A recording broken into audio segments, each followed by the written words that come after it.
Asserting their mastery, hearing more victory.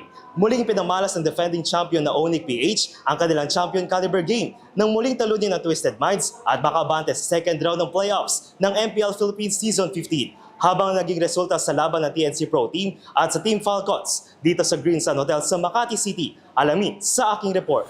Napigilan ng Onyx PH ang santangkang major upset mula sa Twisted Minds nang may persa ng team ang Game 5 sa unang round ng playoffs ng MPL Philippines Season 15. Nakuha ng defending champs at world champion ang unang dalawang game sa bisa ng MVP-like play si King Perez para sa Game 1. Habang naging epektibong performance si Prince Super Prince Ramirez gamit ang hero na si Selena para sa Game 2. Agad nakabuelta ang Twisted Minds na makuha nito ang Game 3 at Game 4 na naging dano pang may dala ang laban sa do or die match. Siguro yung adjustment mga konting disiplina lang. Kasi nung Game 1, Game 2, parang nawalan kami ng disiplina nung lumamang kami. Kaya nung Game 3 to Game 4, nung nagkaroon kami ng lamang, kinakapitalize kagad namin para hindi na kami mapunish ng Onyx. Pagpasok ng Game 5, ipinakita ng Onyx PH ang kanilang malalim na kananasan nang agad duldukan ng laban sa loob lamang na 12 minuto. Yung Game 5 parang all in all out na eh. Kasi diba Game 5 na parang win or go home na yun eh. Kumbaga parang ang nasa namin nun, wala na, bahala na to kahit ano mangyari. Hinirang na MVP ng Game 5 ang jungler na si King Kong na nakapagdala ng 4 kills, 4 assists at 1 death. Thought process namin, ayaw namin malaglag, ayaw namin na yung playoffs namin pang day 1 lang.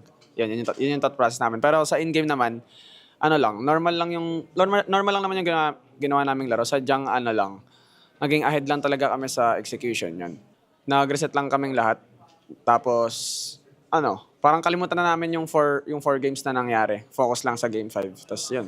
Dahil dito eliminated ang Twisted Minds at abante naman ang Onyx PH sa second round ng playoffs kung saan makakalaban nitong last year's final opponent na Aurora Gaming na kasalukuyan na sa number 2 spot ng torneo.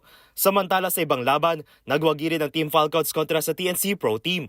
Nauwi sa back and forth ang laban na makuha ng TNC Pro Team ang Game 4, ngunit pagsapit ang Game 5 ay muling nanaig ang Team Falcons sa bisa ng isang outplay setup ng roamer na si Rogin o Ogwen Unigo.